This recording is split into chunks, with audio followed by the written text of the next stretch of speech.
গণভোটের জন্য আমরা আগে দাবি জানিয়েছিলাম এবং শীর্ষ নেতাদের সেই বৈঠকে পৃথক দিন নির্বাচন করার ব্যাপারে অভিমত ব্যক্ত করে গণভোটের জন্য হায়ের পক্ষে 8 দলের সকলকে কাজ করার জন্যে আমাদের ওই দিনের বৈঠকে শীর্ষ নেতৃবৃন্দ আহ্বান জানিয়েছিলেন। সেদিনের বৈঠকে শীর্ষ নেতৃবৃন্দ বলেছেন আমাদের লিয়াজু কমিটি বসে পরবর্তী কর্মসূচি ঘোষণা করবে। 8 দলের লিয়াজু কমিটির যিনি সমন্বয়ক তিনি হচ্ছেন জামাত ইসলামীর সহকারী সেক্রেটারি জেনারেল সাবেক MP doctor ASM Hamidur Rahman Azad. Doctor S Hamidur Rahman আজাদের সভাপতিত্বে 19 তারিখ বৈঠক হয়। সেই বৈঠকেই 4টি বিভাগীয় সমাবেশ করার সিদ্ধান্ত গৃহীত হয় এবং শীর্ষ নেতৃবৃন্দ সেগুলিতে অংশগ্রহণ করবেন। আলহামদুলিল্লাহ, গতকাল রাজশাহীতে বিভাগীয় সমাবেশ হয়েছে, আজকে খুলনাতে বিভাগীয় সমাবেশ অনুষ্ঠিত হচ্ছে। শীর্ষ নেতৃবৃন্দের অনেকে সেখানে গিয়েছেন। আগামী 2 তারিখ হবে বরিশালে, 3 তারিখ রংপুরে, 4 তারিখ ময়মনসিংহ, 5 তারিখ চট্টগ্রাম, 6 তারিখ হচ্ছে সিলেট। রংপুরে আগামী 3-12 আমাদের যে প্রোগ্রাম, এই প্রোগ্রাম বাস্তবায়নের জন্য আপনাদের সকলের সহযোগিতা ইতিমধ্যে আমরা পাওয়া শুরু করেছি। আজকেও আহ্বান থাকবে এই প্রোগ্রাম বাস্তবায়ন শেষ হওয়া পর্যন্ত আপনারা আমাদের এখানে উপস্থিত শীর্ষ নেতৃবৃন্দের ডাকে আপনারা সাড়া দিচ্ছেন, এজন্য ধন্যবাদ।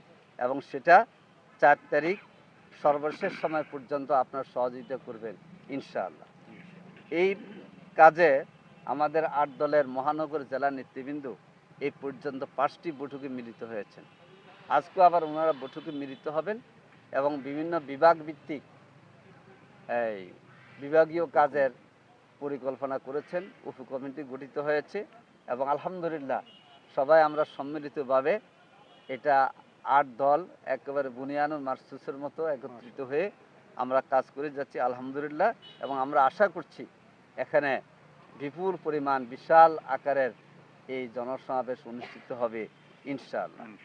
এই জনসমাবেশে প্রধান অতিথি হিসেবে বক্তব্য রাখবেন ইসলামী আন্দোলন বাংলাদেশের সম্মানিত আমির এবং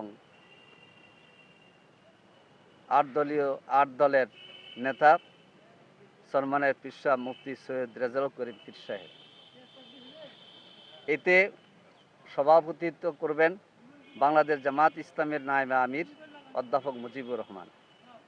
এখানে মেহমান হিসাবে উপস্থিত থাকবেন মজলুম জননেতা জনাব টি মাজারুল ইসলাম, ইসলামী আন্দোলন বাংলাদেশের প্রেসিডিয়াম সদস্য আশরাফ আলী আকন, নিজাম ইসলাম পার্টির নায়েবে আমির মুফতি মুখলিসুর রহমান কাসিমি, নিজাম ইসলাম পার্টির সংগঠনের সচিব হাফেজ মাওলানা আবু তাহের খান, খেলাফত মজলিসের সিনিয়র নায়েবে আমির মাওলানা ইউসুফ আশরাফ, খেলাফত আন্দোলনের নায়েবে আমির মাওলানা মুজিবুর রহমান হামিদি এবং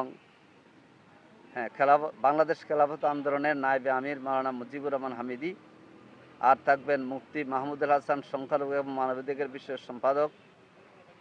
খেলাফত মজলিসের মেহমান হিসেবে উপস্থিত থাকবেন মাওলানা আহমদ আলী কাসিমি নায়েবে আমির খেলাফত মজলিস এবং সাংগঠনিক সম্পাদক মাওলানা শেখ সালাউদ্দিন। জাগফার থেকে প্রতিনিধিত্ব করবেন জাগফার সহসভাপতি এবং মুখপাত্র ইঞ্জিনিয়ার রাশেদ প্রধান। বাংলাদেশ ডেভেলপমেন্ট পার্টির থেকে উপস্থিত থাকবেন এডভোকেট একে মানানুল ইসলাম সান, চেয়ারম্যান বাংলাদেশ ডেভেলপমেন্ট পার্টি। তাছাড়া আমাদের স্থানীয় মহানগর এবং জেলা নেতৃবৃন্দ, বিভাগের বিভিন্ন নেতৃবৃন্দরা অংশগ্রহণ করবেন ইনশাআল্লাহ। এই দেশ গঠনে আমরা 8 দল সম্মিলিতভাবে কাজ করে যাব। মানুষের কাছে তাদের যে দুর্নীতির বিরুদ্ধে আকাঙ্ক্ষা এবং মানুষের যে অধিকার পাওয়ার আকাঙ্ক্ষা, এটা আমরা নিশ্চিত করব এবং ছাত্র জনতার যে আকাঙ্ক্ষা সেটা বাস্তবায়নের ক্ষেত্রে আমরা ভূমিকা রাখব ইনশাআল্লাহ।